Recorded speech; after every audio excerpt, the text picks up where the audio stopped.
अस्सलाम वालेकुम dear students, I am Fakhar Yab, advocate high court. आज हमारा क्रिमिनोलॉजी का पास्ट पेपर है 2017। CC criminology past paper 2017, section 1, 2, 3 and 4। जैसा कि आप जानते हैं कि ईच सेक्शन में से दो क्वेश्चन आते हैं आपके पेपर में और आपको एक एक क्वेश्चन सॉल्व करना होता है। अब यहाँ पर टू क्वेश्चन है आपके पास, वहां पे चॉइस है या तो ये क्वेश्चन सॉल्व कर लें या ये कर लें। दोनों में से आपने एक करना है। इस तरह दोनों में से एक, दोनों में से एक, दोनों में से एक, और टोटल आपने 4 क्वेश्चन सॉल्व करने हैं।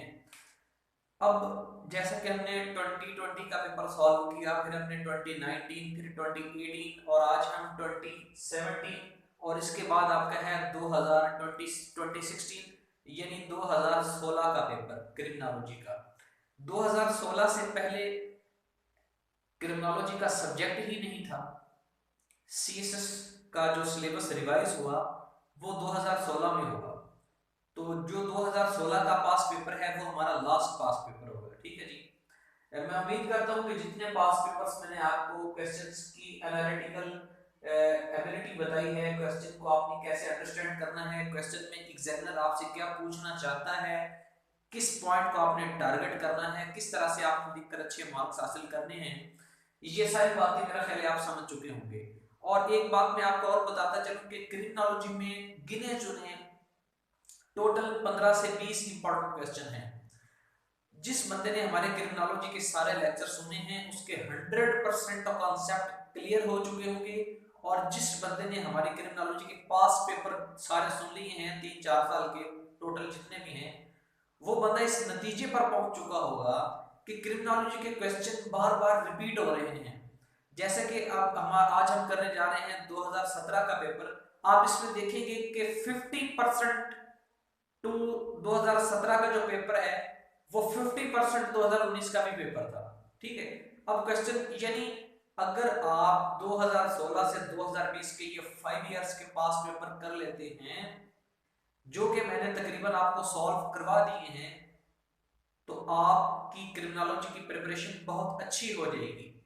आपने काम सिर्फ ये करना है कि आपने तमाम डाटा कलेक्ट करके अपने नोट्स बनाने हैं, ताकि एग्जाम में जाके आपको किसी किस्म की कोई परेशानी ना हो, आप ज्यादा से ज्यादा अच्छा लिख सकें। तो आए हम पेपर को देखते हैं।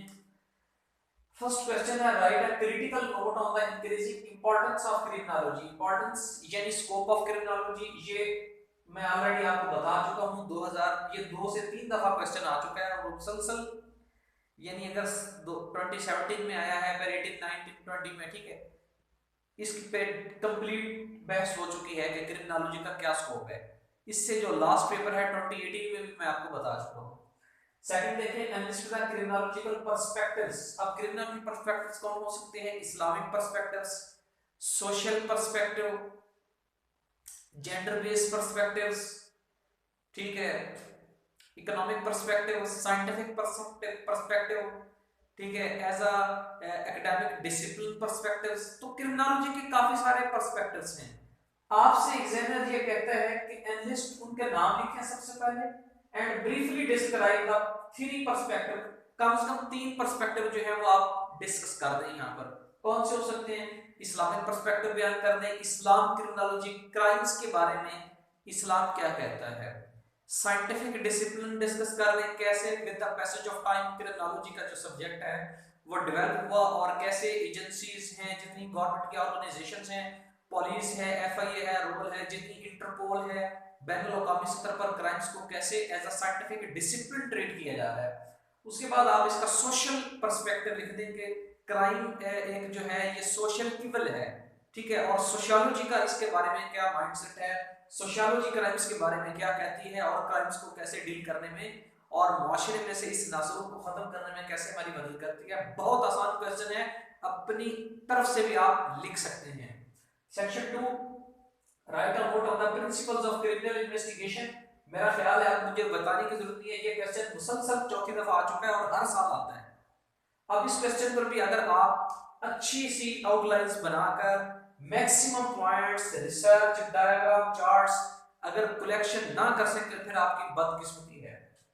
Elaborate the importance of legal and ethical guidelines for criminal investigations। Agencies जो हैं उनके जो क्रिमिनल इन्वेस्टिगेशन की एजेंसीज हैं उनके पास कौन कौन सी गाइडलाइंस होनी चाहिए, कौन कौन से प्रिंसिपल्स उनको फॉलो करने चाहिए, इस पे हमारा एक कंप्लीट लेक्चर अवेलेबल है।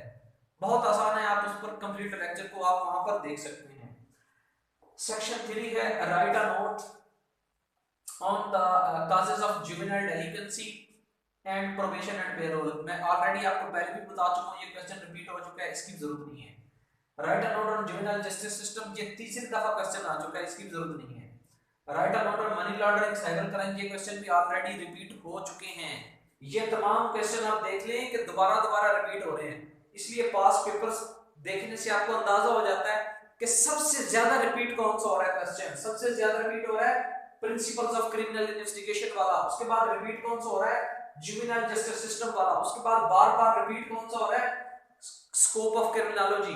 यही क्वेश्चन है जो बार बार आएंगे और 2021 के एग्जाम में भी यही सब कुछ आने वाला है, बाहर से कोई नहीं आने वाला, यही सारे क्वेश्चंस हैं, इन्हीं को आपने तैयार करना है। ठीक है, लास्ट क्वेश्चन है write a note on the role of law enforcement agencies. अब ये इतना आसान क्वेश्चन है, the role of law enforcement agencies in the control of terrorism suggest measures to radicalize. एक जो रेडिकल माइंडसेट है उसको खत्म करने के लिए लिटरेसी रेट बढ़ाएं, लॉ एंड ऑर्डर स्ट्रिक्ट करें, ठीक है, अपने सिस्टम में एफिशिएंसी लेकर आए, ठीक है, टेररिज्म फाइनेंसिंग को कंट्रोल करें। ये तमाम बातें जो हैं आप इसमें लिखेंगे मेजर्स में, ठीक है। और ऊपर आपसे क्या पूछेगा, write a note on the role of sorry यहाँ पे रूल नहीं है, रोल है, role of law enforcement agencies. Law enforcement agencies का क्या काम है, उनकी वर्किंग क्या है क्राइम्स को कंट्रोल करने में। सबसे पहले तो आपको पता होना चाहिए जो है लॉ एनफोर्समेंट एजेंसीज कौन कौन सी हैं। आपकी गवर्नमेंट, आपकी पुलिस, नैब, एफआईए, मिलिट्री इंटेलिजेंस, जितनी भी ऑर्गेनाइजेशंस हैं जो क्राइम्स को कंट्रोल कर रही हैं, उनका आपने जनरल से स्केच बताना है। यहाँ पर जनरल से एक रोल लिखना है, पुलिस का रोल लिखें, नैब का रोल लिखें, सोसाइटी का रोल लिखें, साइंटिफिक ऑर्गेनाइजेशंस का रोल लिखें, इंटरनेशनल ऑर्गेनाइजेशन इंटरपोल का रोल लिखें।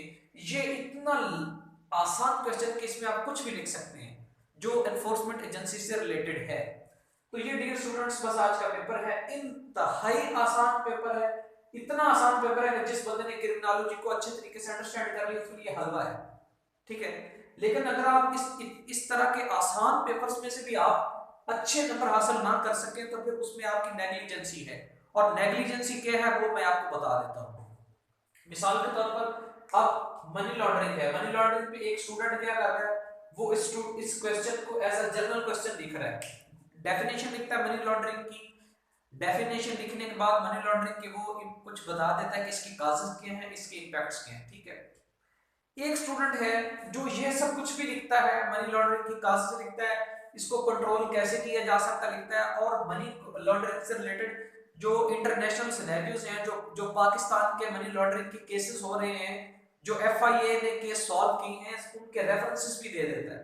तो जो स्टूडेंट ज्यादा अच्छा लिखेगा मनी लॉन्ड्रिंग के केसेस में किसी भी क्वेश्चन में, तो उसको हमेशा अच्छे मार्क्स मिलेंगे। तो अच्छे मार्क्स के लिए यहाँ पर आपकी अंडरस्टैंडिंग तो 100% क्लियर हो जाती है।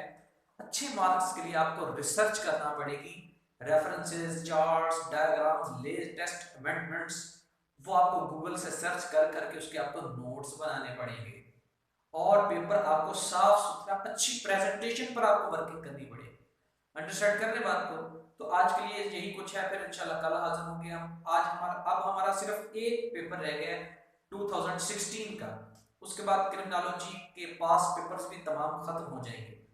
फिर एक जामिया लेक्चर में दूंगा कि हाउ टू, एक मैंने ऑलरेडी अपना लेक्चर दिया हुआ है how to make short notes, उस क्वेश्चन को आप उस वीडियो लेक्चर को लाजमी देखें ताकि आपको पता चल जाए कि शॉर्ट नोट्स कैसे बनाने हैं।